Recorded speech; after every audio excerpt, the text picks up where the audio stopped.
Welcome, my friends, to another revolver chapter in the Range Ronin Chronicles, a journal that I indite to share with you my travels with a particular firearm of the revolver family. I hope that you enjoy it.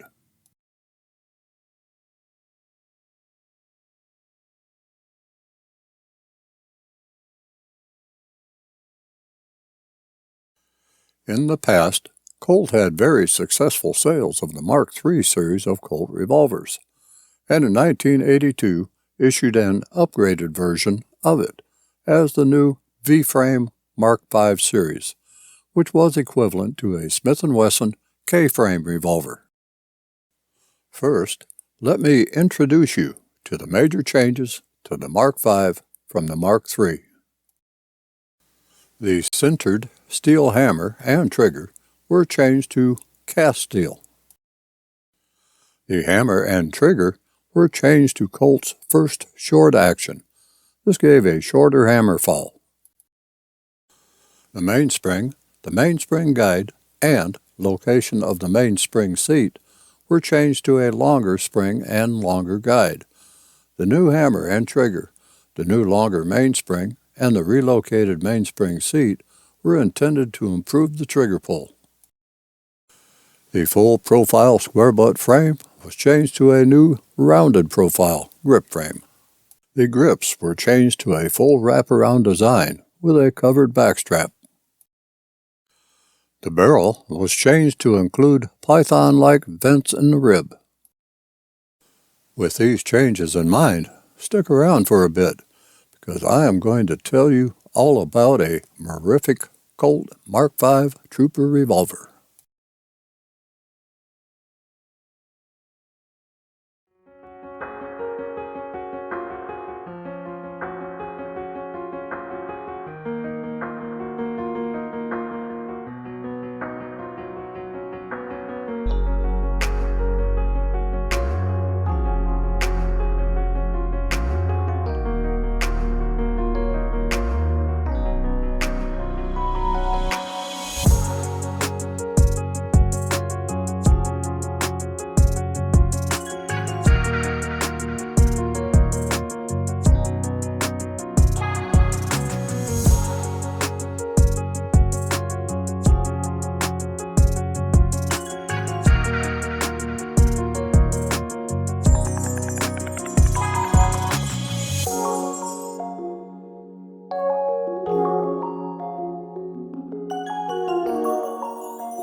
This fine example of the Colt Mark V Trooper that I am reviewing today comes from my son-in-law's collection, and I thank him for lending it to me, without which this review would not be happening. This Colt Mark V Trooper was the best of the best at the time, with a 6-inch barrel and highly polished, impeccably blued finish with a flat finish top strap and barrel. The ramped and pinned front sight incorporates a red insert that is rated to cut glare. The front sight gently slopes to the frame and sits atop the python-like vents that add that unique characteristic of Colt revolvers that most have come to love. Colt Trooper Mark V and 357 Magnum adorns the left side of the barrel, while Colt manufacturing information adorns the right side of the barrel. A very nicely formed underlug protects the vital ejection rod, which it needs to, because the ejection rod is a slim affair that could be easily subjected to damage if not adequately protected. The barrel-to-frame fit is perfect, as is the blending of the crane to the frame. Open the cylinder and you will see the serial number. According to the serial number on this beauty, it was manufactured in 1982. I'll talk more about the cylinder later, but for now, let me swing up to the top strap. As you can tell from the image, the top strap is substantial, has a flat black finish, and houses a fully adjustable for windage and elevation pinned rear sight. The rear sight is a flat-faced affair with a white outlined sighting notch and no serrated face. This is your basic target sight. The white outline has faded with age, but is still more than adequate to view and line up the front sight. To the rear of that rear sight is the hammer, a target hammer according to Colt, that exhibits a low and wide serrated face to ensure that the cocking thumb has substantial material for cocking and decocking. With the hammer in the full cock position, you can see the transfer bar safety that prevents the hammer from striking the free-floating firing pin and subsequently a primer if the trigger is not pulled. I'll get to the trigger in a bit. For now, back to the cylinder. The cylinder, as with all Colt revolvers, rotates to the right, and rotating very nicely it does. There is a slight bit of free play with the cylinder lug and just a hair of back and forth movement, and that remains whether the revolver is in full cock or not. This free play is, however, within acceptable limits, especially for a revolver with the age this one has. Pulling the cylinder release to the rear unlatches the cylinder. Again, this is no different from any other Colt double-action, single-action revolver.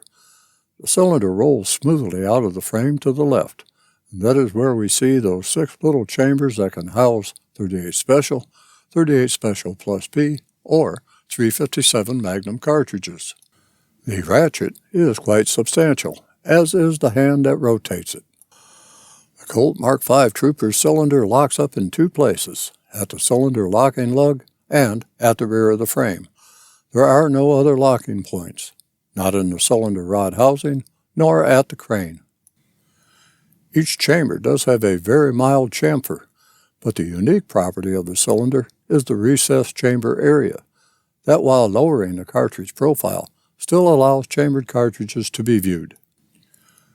The spring-loaded ejector works as intended and has enough length to adequately rid the chambers of fired or unfired cartridges. When locked into place, the cylinder-to-forcing cone gap, or flash gap, is 5/1000ths of an inch, more than acceptable. Timing of this revolver is perfect, and lockup is in the typical Colt fashion, with the cylinder locking into place just before full cock is achieved. Now, let me move down to that highly curved trigger. For me, when I grip the revolver, my trigger finger just nestles right into the trigger at the first joint. The trigger, while not all that wide, is serrated so that the trigger finger keeps a solid purchase on the trigger. The double-action trigger pull weight, with a 5-pull average, is 8 pounds 11.1 ounces, and pulling the trigger is very smooth, with no sign of stacking. The staging point, as common to Colt double-action triggers, is not that easy to find. There is no definite slack in the trigger pull to notify the operator when the trigger is staged, as with Ruger or Smith & Wesson revolvers. It becomes more of a sense of where the trigger and hammer are positioned in the pull cycle prior to let-off. Staging this trigger takes some practice and patience. This trigger was meant to be pulled smoothly and continuously. There is just a touch of free play before the trigger engages internally, and just barely a hint of overtravel once the hammer releases. Single-action trigger pull weight is 14.7 ounces with a 5-pull average. Yes, that's less than a pound of trigger pull. In my opinion, that's pretty darn good for a double-action, single-action revolver. The single-action trigger pull reminds me of that found on my Uberti Colt reproduction single-action revolvers. However, the let-off seems to be softer with the Trooper by just a small margin. Still, Operating in single action is a pleasurable experience, but should be reserved for range and hunting situations, and not self-defense situations against two-legged predators. The trigger is well protected by a well-contoured trigger guard that blends equally as well into a set of very nice square-butt target grips that are genuine Colt. This hand-filling grip is beautifully fitted to the firearm and provides full finger gripping around what appears as American dark walnut wood grip panels, with excellent side checkering for a positive purchase on the handle. Each grip panel incorporates the Colt emblem and are most excellently mated together. The top of the grip forms a ledge of sorts where the fascia over abductor pollicis muscle can find a home when taking a high grip on the revolver. My fascia over abductor pollicis muscle area is fleshy, but I have no concern over hammer bite, as I do with a 1911 or 1911 A1 pistol, among some others. You might have caught, when I presented the Mark V improvements at the beginning of this review, that the Mark V grip design was changed from a square butt design to a rounded profile grip frame. That must be true, because this particular example incorporates the rounded profile grip frame. Anyway, I believe that finishes up the Colt Mark V Trooper features. I do believe that it is time, and I'm sure that you would agree with me, that the Colt Mark V Trooper deserves a bit of range time. So, you can stop twisting my arm and let go of it so that I can get to the range. It's time to bring the thunder.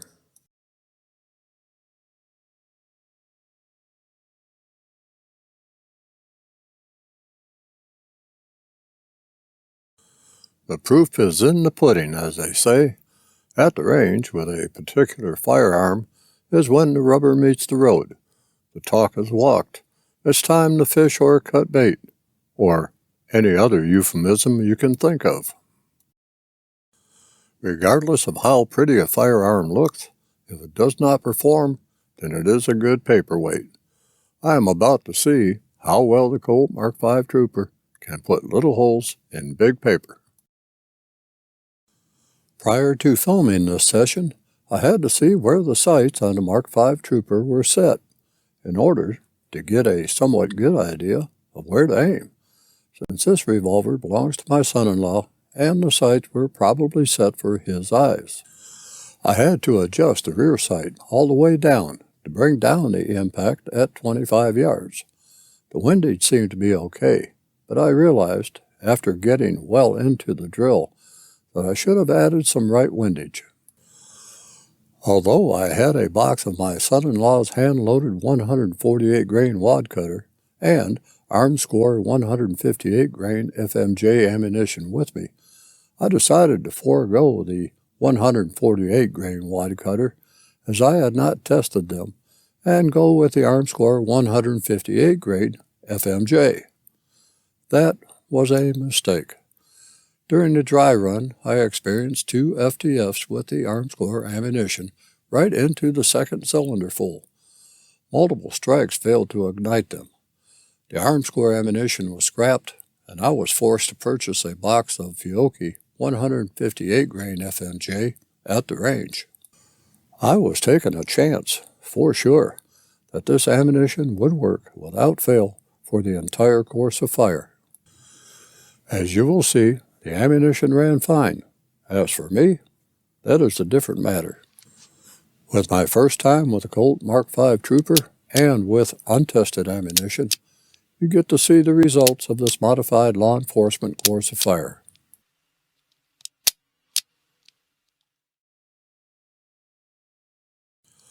Although I had no introductory range time with this revolver, I wanted, at least for this review, to run through a modified police basic revolver firearms course of fire at the indoor range.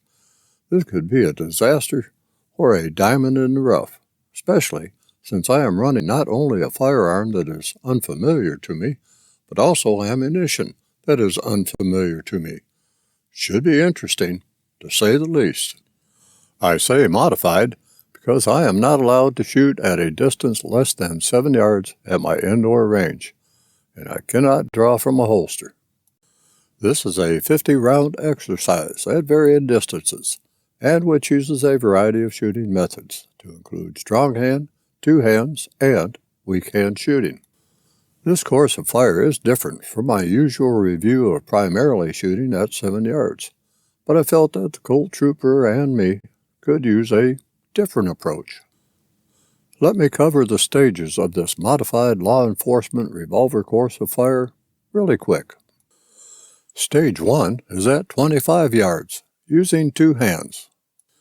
There are 3 parts to Stage 2, which takes place at 7 yards, and includes strong hand, two hand, and weak hand shooting. Stage 3 is different, but also takes place at 7 yards, and only involves two-handed shooting. The 4th and final stage consists of 2 parts, and takes place at 15 yards. 1 part strong hand shooting, and 1 part weak hand shooting. Note that there is no kneeling requirement, shooting from cover, or other possible requirements that would normally be thrown in to test one's ability to thoroughly perform with a firearm. I have to restrict myself to simply standing and delivering. During the course of fire, the trooper will be held in the ready position at a 45-degree angle downrange toward the target. Only double action mode will be used for this course of fire. First, I am going to present you to each stage requirement. Then I'll run the stage.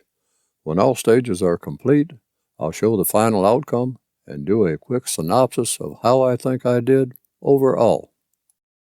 So, let me get busy with this challenge. Stage 1, 25-yard line. 6 rounds, standing, 2 hands, single or double action, fired in 3 strings of 2 rounds from the ready position. On command, fire 2 rounds in 6 seconds, then assume the ready position. On command, fire 2 rounds in 5 seconds, assume the ready position. On command, fire 2 rounds in 5 seconds, unload and safe the firearm.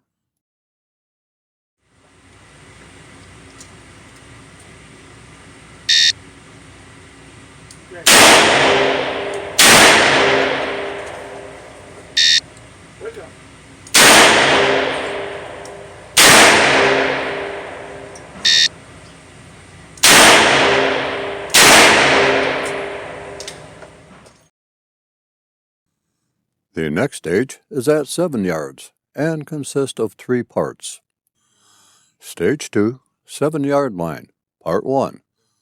Strong hand only. Fire 6 rounds in 3 strings of 2 rounds, each as follows. Load 6 rounds and assume the ready position. On command, fire 2 rounds in 3 seconds, then assume the ready position. On command, fire 2 rounds in 2 seconds, assume the ready position. On command, fire 2 rounds in 2 seconds, unload and safe the weapon.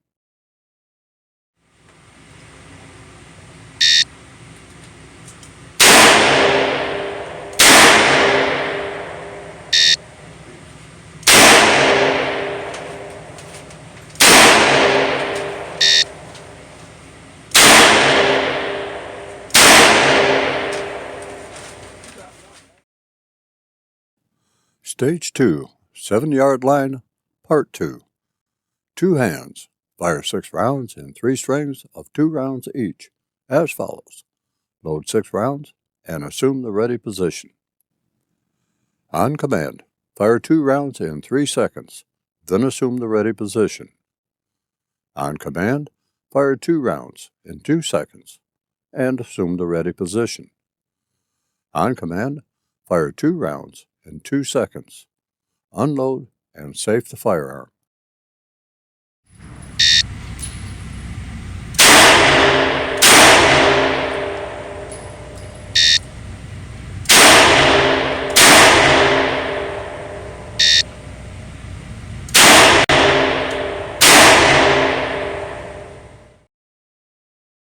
Stage 2, 7-yard line, Part 3. Support hand only. Fire 6 rounds in 3 strings of 2 rounds each, as follows. Load 6 rounds and assume the ready position. On command, fire 2 rounds in 3 seconds, then assume the ready position. On command, fire 2 rounds in 3 seconds, assume the ready position. On command, fire 2 rounds in 3 seconds, then unload and safe the firearm.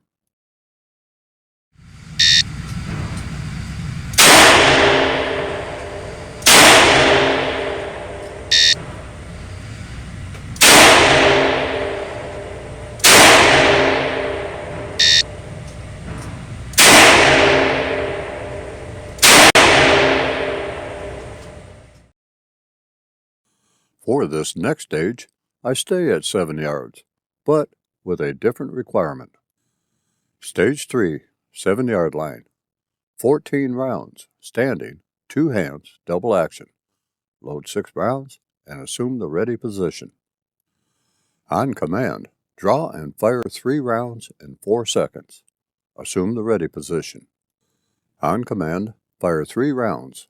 Reload with a minimum of 3 rounds and fire 3 for a total of 6 rounds in 15 seconds. Then assume the ready position with 3 loaded rounds. On command, fire 3 rounds. Conduct an empty gun reload with a minimum of 2 rounds and fire both for a total of 5 rounds in 12 seconds. When completed, unload and safe the firearm.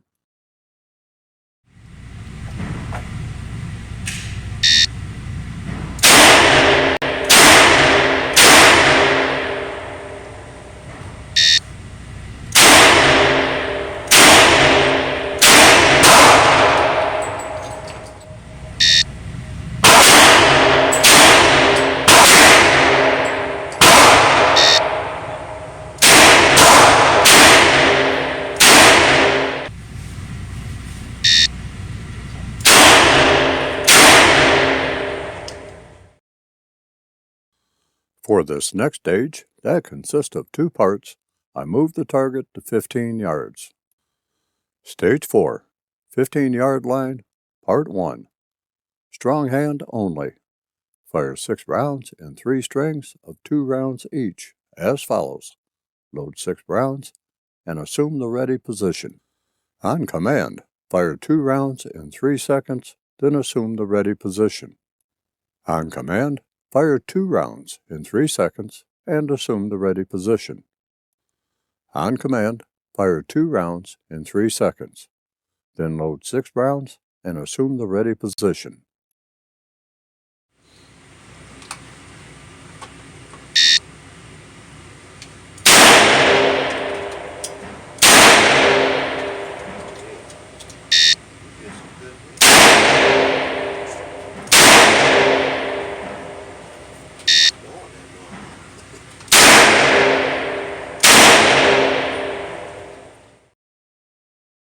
Stage 4, 15-yard line, Part 2. Support hand only. Fire 6 rounds in 3 strings of 2 rounds each, from the ready position. On command, draw and fire 2 rounds in 4 seconds. Assume the ready position. On command, fire 1 round in 2 seconds. Assume the ready position.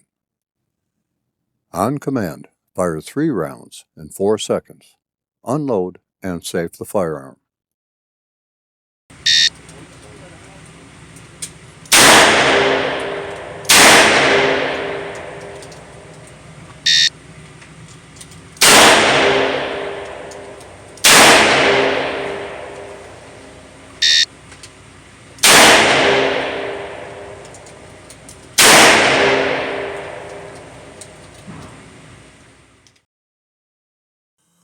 Finishing up with this range session, I have to ponder on the fact that I am not as good as I once was, but the Colt MKV Trooper remains steadfast in operation and inherent accuracy.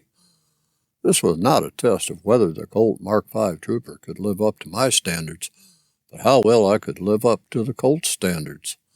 Machine and man, man and machine. Now, let me do a range synopsis of sorts and summarize this range day with a Colt MKV Trooper. Considering that this was the first day with the Colt MKV Trooper, and with ammunition that I have not fired through this firearm at all, I consider 10 rounds to the X, 18 hits to the 10 area, and 13 impacts within the 9 ring a pretty successful outing, even considering that one shot was on target, but out of the black. That's what I get for rushing the shot and jerking the trigger. Some more range time with the Colt MKV Trooper and getting the rear sight exactly where I need it should improve things. I hope to be able to do that, should I get the Trooper in my hands again. So at this point, what say we get to my final thoughts?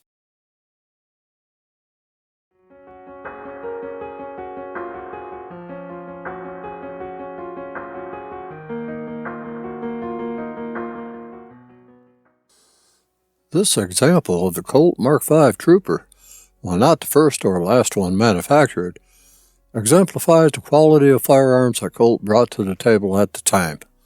Some will say that they just don't make them like this anymore, and that is true. The question to be asked at this point in time is, are the latest products better or worse than those past?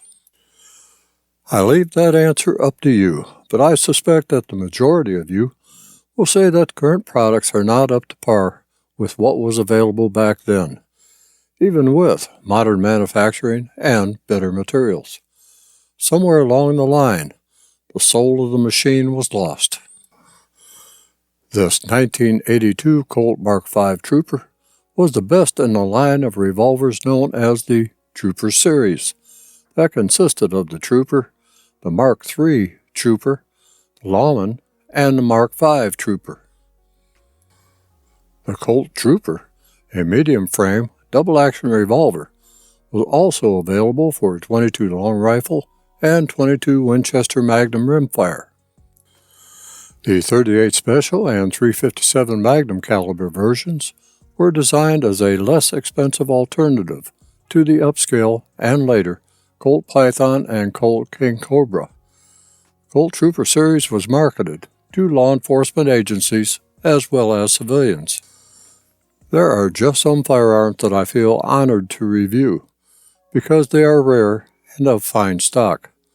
Colt MKV Trooper is one of those firearms, a firearm that, I doubt, will ever be in production again. Well, my friends, I hope that you enjoyed this review. I also hope that I will see you again for my other gun and gear reviews. Until we meet again, be vigilant, be armed, and be safe out there.